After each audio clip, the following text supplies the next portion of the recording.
जो माँ बाप की निंदा करते हैं उन्हें काल सूत्रबद्ध नरक में जाना पड़ता है। मुझे इस दुनिया में लाया, मुझे बोलना चलना सिखाया, ओ मात पिता तुम्हें बंधन, मैंने किस्मत से तुम्हें पाया।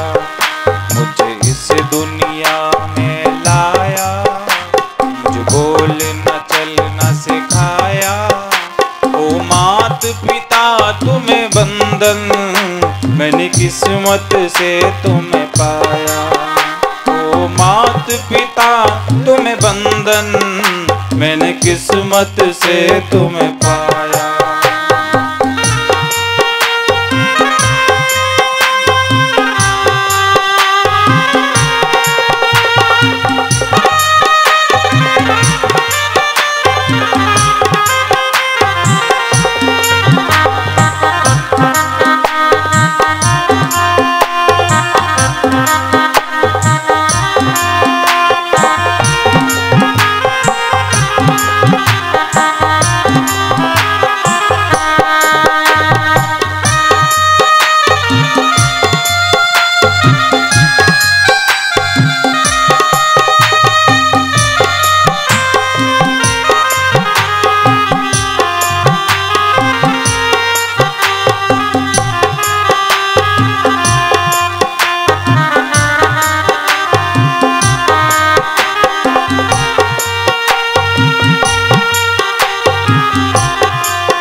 वृंदावन बिहारी लाल की जय जय श्री राधे। बंधु, और जो पाखंडी होते हैं वो असिपत्रवन नरक में गिरते हैं, जो निरपराधी को सजा देते हैं वो सूचिमुख नरक में जाते हैं। आज की दशा यह है कि अगर व्यक्ति पर पैसा हो तो वकील बिक जाए, जज बिक जाए। ये कट सत्य है। पहले जब मैं छोटा था यह सब बड़े व्यास जी के द्वारा श्रीमद् भागवत में सुनता था तो ऐसा लगता था कि नहीं, ये भागवत में लिखा है, लेकिन आज तो सुनने में यही आता है। हमारे नजदीक में एक केस हुआ, बहुत घिनौना केस, जिला अलीगढ़ में, एक निर्भया कांड।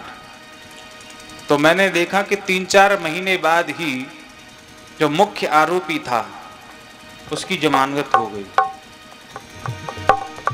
और ऐसे कितने ही केस हैं जहां अपराधी को बरी भी कर दिया जाता है। तो ऐसे लोग दाता के दरबार में बक्से कबहू ना जाएं। यहाँ का समाज भले ही भ्रष्ट हो जाए, बिक जाए, लेकिन वह वो याद रखें कि जब यहां से जाने के बाद ठाकुर जी की अदालत में पेशी होगी तो वहां बक्से नहीं जाएंगे, वहां कोई रिश्वत नहीं चलती। बोले वृंदावन बिहारी लाल की। जो जीव का मांस खाते हैं उन्हें अंधकूप नरक में डाला जाता है, अंधेरे कुएं में। और जो पंच महायज्ञ नहीं करते उन्हें क्रमी भोजन नरक में डाला जाता है। और बंधुओं, जो पशुओं का वध करते हैं उन्हें वज्रकंटक नरक में डाला जाता है। धर्म की मर्यादा जो नहीं रखते उन्हें अच्छेद वैतरणी नरक में डाला जाता है। और जो ब्राह्मण होकर के कुत्ता और गधा पालते हैं, देखिए मैंने गरुड़ पुराण में एक कथा पढ़ी। गरुड़ पुराण में लिख रहा था कि ब्राह्मण को तेल का व्यवसाय नहीं करना चाहिए। और जब मैंने ये कथा पढ़ी थी, ये बात है लगभग 7 साल पहले की, और हम जहां रह रहे थे वहां हमारे ठीक सामने ही एक पंडित जी तेल का व्यवसाय करते थे। और कोई उनसे अगर मजाक में तेली बोल दे तो लड़ने को तैयार होते थे। भैया काम के हिसाब से ही तो पहले पूर्व समय में जातियां बट गई थी। बोलो वृंदावन बिहारी लाल की। बंधुओं, अनेक प्रकार के नरकों की कथा सुनने के बाद में राजा परीक्षित घबरा गए और बोले, महाराज, जाने अनजाने में आपने इतने नरक बता दिए कि किसी से अगर कोई अपराध, कोई पाप हो भी गया हो तो क्या वो नरक में जाएगा? बच नहीं सकता। सुखदेव जी महाराज बोले, किए हुए प्रायश्चित से व्यक्ति अपने पूर्व के किए हुए पाप से बच सकता है। प्रायश्चित का मैंने ये कह दिया है आपसे पूर्व में ही कि प्रायश्चित यह नहीं कि हमने अभी आपको बताया कि आपने पाप किया है और आप भगवान की शरण में चले जाओ तो मुक्त हो जाओगे, ऐसे नहीं। शरणागति तो वह है कि व्यक्ति फूट फूट कर ठाकुर जी के आगे रोए, उसको अपनी गलती का पछतावा हो। माँ रूठ गई और बेटा माँ को मनाने के लिए बहुत बहुत रो रहा है कि माँ बस मुझे एक बार माफ कर दे, तो वो माँ जैसे माफ कर देती है, ऐसे ही भगवान के आगे अपनी उस गलती का वह पछतावा हो, षड्यंत्र से नहीं। बोले, महाराज, अब हमें कोई कथा सुनाइए कि जिसने पाप किए हों और फिर भी वह पाप मुक्त हो गया हो भगवान की शरण में जाने से। सुखदेव जी महाराज ने बड़ी सुंदर कथा सुनाई। कान्यकुब्जे दुजह कश्चित दासी पतिरजामिलः नामना नष्ट सदाचारो दास्या संसर्ग दूषितः। बंधुओं, व्यक्ति पर संग का बहुत बड़ा असर पड़ता है। कान्यकुब्ज में, कान्यकुब्ज क्या है? कन्नौज। जो आज हम कन्नौज बोलते हैं, श्रीमद् भागवत में उसे कान्यकुब्ज कहा गया है। कान्यकुब्ज के नजदीक हमारी श्रीमद् भागवत कथा हुई आज से 3 साल पूर्व। और देखिए, आपको बता दूं वो कथा किसने कराई। कुछ लोग जानते होंगे जिन्होंने हमारी इससे पूर्व जो राम कथा हुई उससे पूर्व एक भागवत कथा इस तरफ टेंट लगा था, तो उसमें एक यादव जी आए थे और उन्होंने कहा था कि हम भागवत कराएंगे, तो 3-4 साल बाद वो फिर उन्होंने कराई थी। वो कन्नौज के पास के रहने वाले थे। तब बड़े व्यास जी ने हमें बताया कि तुम जहां कथा करने जा रहे हो वो वही क्षेत्र है जहां अजामिल का जन्म हुआ था। अजामिल दास्या संसर्ग दूषितः।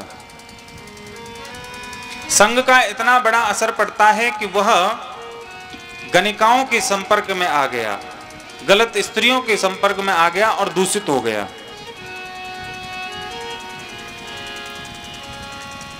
भैया, ये बात तो सत्य है। श्री रामचरितमानस में गोस्वामी तुलसीदास जी महाराज साधु संग की महिमा जब गा रहे हैं, सत्संगत मुदे मंगल मूला ते फल सद शिव साधन भूला। सत्संगत मुदे मंगल मूला ते फल सिद्धि सब साधन भूला। सत्संगत, संतों का संग सब सिद्धियों का मूल है। तुलसीदास जी ने जब सत्संग की महिमा खूब गाई तो तुलसीदास जी कह रहे हैं कि कोई सुनकर आश्चर्य मत करना कि सत्संग का इतना बड़ा प्रभाव है। सत्संग का तो काक होए पिक बकल मराला। सत्संग का तो यह प्रभाव है कि कौवा भी हंस बन जाए। अगर इस प्रसंग को सुनकर के कोई आश्चर्य कर रहा है तो वो नारद जी की योनि को जरा ध्यान से देखें। बाल्मीक नारद घट जोनी निज निज मुखन कही निज होनी। वाल्मीकि जी पहले कौन थे? बलिया लुटेरा। लोग डरते थे, घबराते थे, और वो वाल्मीकि जी उल्टा नाम जपा जग जाना, वाल्मीकि भय ब्रह्म समाना। राम नाम भी नहीं बोल पाए थे, मरा मरा बोल करके वाल्मीकि जी एक ब्रह्म ज्ञानी हो गए। कैसे हो गए? क्योंकि उन्हें नारद जी का सत्संग मिल गया। नारद जी का पूर्व चरित्र श्रीमद् भागवत में आता है कि नारद जी एक गरीब ब्राह्मणी के बालक थे और वो गरीब ब्राह्मणी संतों की सेवा करती थी। चतुर्मास के लिए एक बार संत ठहरे और उस ब्राह्मणी ने सेवा करी। ब्राह्मणी एक बार दूध निकालने के लिए गाय का जा रही थी, सांप ने काट लिया, मर गई। नारद जी माँ की तरह संतों की सेवा करने लगे, उनकी झूठट खाने लगे। तब संतों के बताए मार्ग पर भगवान की साधना में रत हुए। इस शरीर को त्याग करके ब्रह्मा जी के शरीर में लीन हो गए और फिर ब्रह्मा जी के द्वारा इनका नारद के रूप में जन्म हुआ। तो सत्संग का यह प्रभाव है बंधुओं। अगर व्यक्ति बुरे संग में रहता है तो वह बुरा बन जाता है, सत्संग में रहता है तो सत्संग का प्रभाव उस पर पड़ता है। एक छोटा सा उदाहरण है, श्री रामचरितमानस में गोस्वामी तुलसीदास जी महाराज लिखते हैं कि एक कसाई के घर का तोता, देखिए दोनों ने साथ साथ पाले, एक कसाई ने तोता पाला और एक संत ने तोता पाला। और संत के यहाँ जब भी कोई आता है तो तोता कहता है राम राम राम राम राम राम, और वो कसाई का, वो हिंसक जीव, हिंसक व्यक्ति का तोता कहता है मारो पकड़ो काटो, मारो पकड़ो काटो। संगति का असर है, जैसा देखता है वैसा करता है।